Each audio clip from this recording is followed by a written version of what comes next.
Wouldn't it be nice to practice taking care of each other in our old age by doing household chores? And also practice for when you have kids by looking after them. It's a win-win, right? Susie, my mother-in-law glares at me as if to say, "What's your problem?"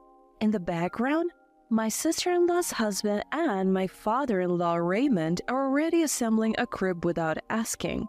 Right before my eyes, preparations for moving in together are rapidly underway. My husband, looking amused, meets my stern gaze.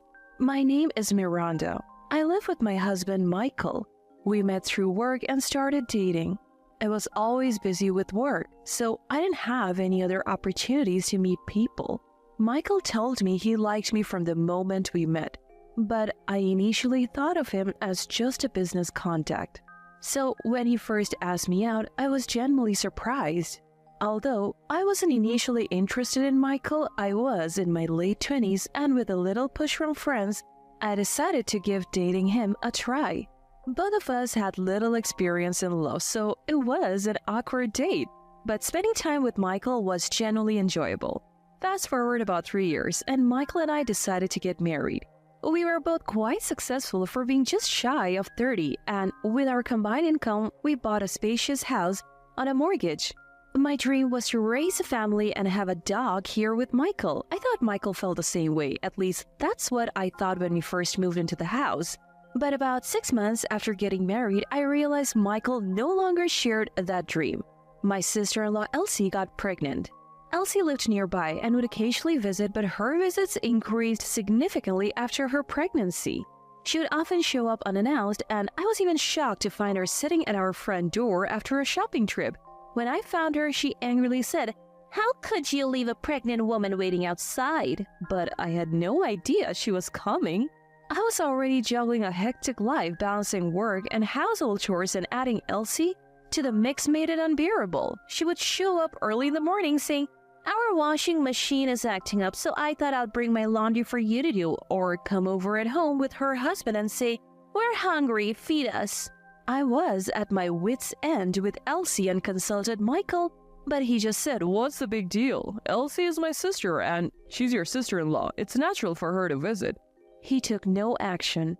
I realized nothing would change unless I took action, so I finally told Elsie, "This is becoming a problem." I asked her to stop burdening me with chores in the early morning and to quit timing her dinner visits for when I get off work. Then Elsie left in tears, and who shows up but Raymond and Susie. We live near my in-laws because Michael suggested it would be convenient for when we have kids. That decision backfired as Raymond and Susie came over for what seemed like retaliation for how Elsie was treated. I was made to sit on the floor and was berated for being a terrible woman. I already knew these two didn't like me much. They were kind to me before we got married, but their attitude changed when I said I would continue working after marriage. They held old-fashioned views that a woman should stay home after marriage. They also cared a lot about appearances and lectured me multiple times about how my working might make people think Michael doesn't earn enough. I didn't quit my job, so they started disliking me. I had reservations about building a house near them, but they're important to Michael. I thought their attitude might soften when they have grandchildren, so I went ahead with it. Big mistake. They scolded me for over an hour, saying it was terrible not to help Elsie, who's pregnant. "What if something happens to the baby?" they said, and then demanded drinks when they were tired from their lecture. Even the coffee I made was criticized as being bad and bitter after they left. I was so frustrated that I cried. I even told Michael, "If Raymond and Susie are going to be involved, I want a divorce." Michael was shocked by the word divorce, but seeing me cry, he comforted me saying, "I didn't know you were feeling so cornered." He promised to talk to his parents, and a week later, Elsie's baby was born. It was a cute girl, and both Michael and I melted when we saw the pictures. A week later, when I was idly thinking about wanting a child with Michael, Elsie showed up at our house, and she didn't come alone. She brought her husband, Raymond, and Susie, cheerfully announcing, "We're here." As I stood confused, Elsie's husband walked in carrying large bags and said, We'll be counting on you from today. What? I was confused, but Elsie's husband and Raymond were carrying a lot of luggage into our house from the car they had parked in front of our house. What's going on? When I asked Susie, who was sorting through the items in the entranceway, what was going on, she snapped at me. Why don't you help out? You're so clueless. Still not understanding, I went to the living room followed by Raymond and Elsie's husband carrying something large. Elsie directed them to place it near the living room window. What they pulled out of the box was a crib. Michael, what's going on? What is this? It's a surprise. A surprise? Look, Miranda, you've been having a hard time with Dad and Mom, right? I thought if we all lived together, you would see how great they are and get along. What are you talking about? I frowned at Michael's behavior. Michael was still smiling, thinking he had done something good for me. As I took a deep breath to complain, Elsie, holding her baby, glared at me and said, What's your problem? We're family. There's no issue with us living together. So as family, Elsie will help with the household chores like I do? Of course not. I have a baby to take care of, and I just gave birth a week ago. You really need to think before you speak. That's right. Besides, this living arrangement is also for your own benefit, Miranda. Before Susie knew it, she had wandered into the living room and seemed to have heard what Elsie was saying. Agreeing to Elsie's baffling remarks, Susie started to say even more incomprehensible things. Miranda, we'll have to take care of each other in our old age, and if a child comes along, we'll naturally have to raise it. That's why we agreed to Michael's suggestion to live together as practice for all that. What? So we'll practice taking care of the house for our future and also practice childcare for when you have kids. Isn't that great? No matter how many times I heard it, the response would likely be the same. I was stunned for a moment, then shot Michael the root cause of this mess a piercing glare. Michael just smiled and said, Miranda must be happy too, right? I felt a chill thinking that this man might not understand his wife's feelings or anyone else's. For that matter, he must have noticed my displeasure. Suddenly, Michael's mood soured, realizing his surprise had failed. What's the matter? You don't like it? Well, Dad, Mom, and Elsie have all decided to live here. If you don't like it, you can leave. I couldn't take it anymore. I quietly headed to the bedroom and grabbed the divorce papers I had hidden in the bedside drawer. I had prepared these papers when I previously discussed issues with Michael. I never thought I would actually use them, but their time has come. I returned to the living room and handed Michael the divorce papers. I'm leaving. I calmly made my declaration and began to prepare to leave, pulling out a large suitcase I had stored in the closet. At first, Michael was saying things like, Why? I did this for you, Miranda. But when he saw I was ignoring him, he filled in the blanks on the divorce papers and handed them back to me without a word. I took them silently and put them in my bag. While I was packing, Raymond, Susie, and Elsie mocked me, saying, Did Michael dump you?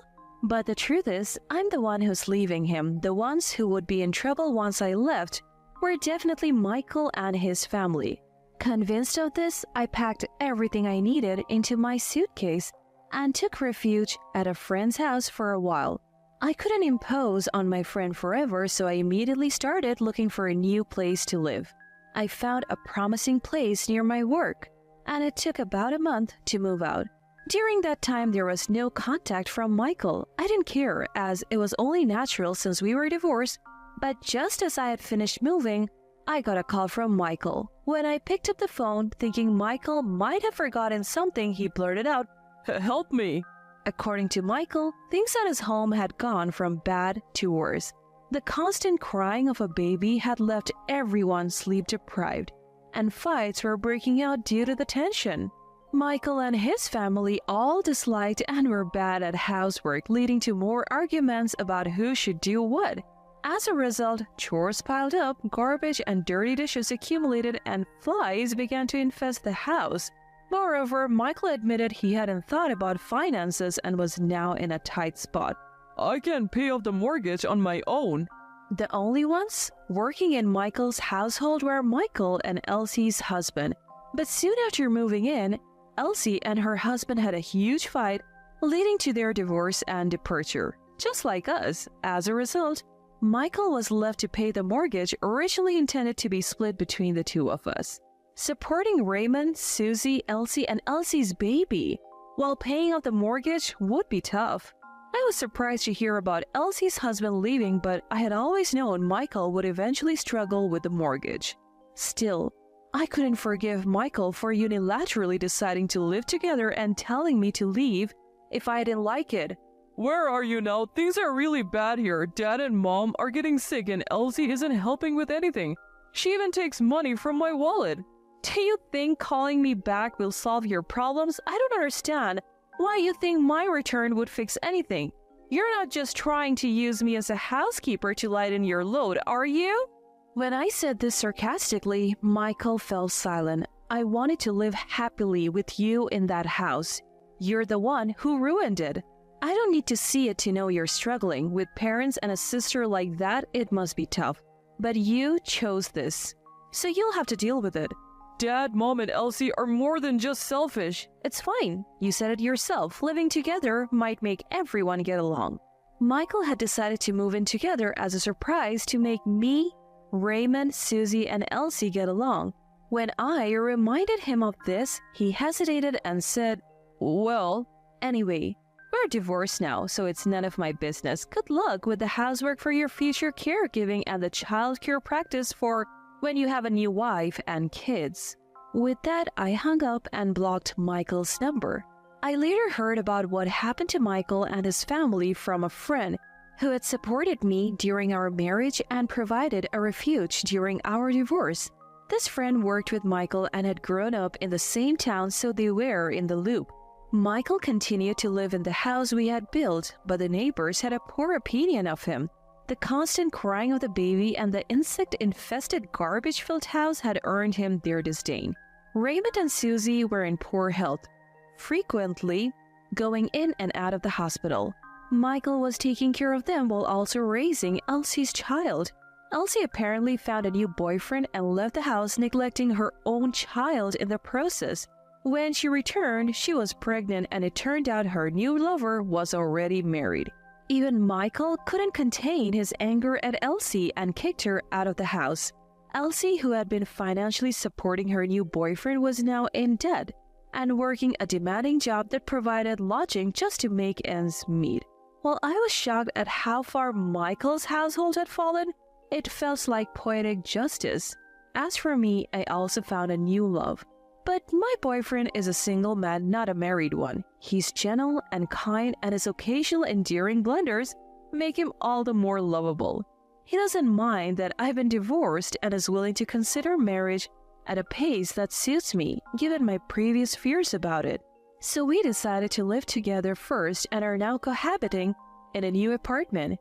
His parents are incredibly kind and have already decided to move into a care facility when they're older, so as not to be a burden on us. Our wish is not to trouble our children. If you and Miranda focus on your own happiness, that's all we could ask for," said my new mother-in-law, Sandra.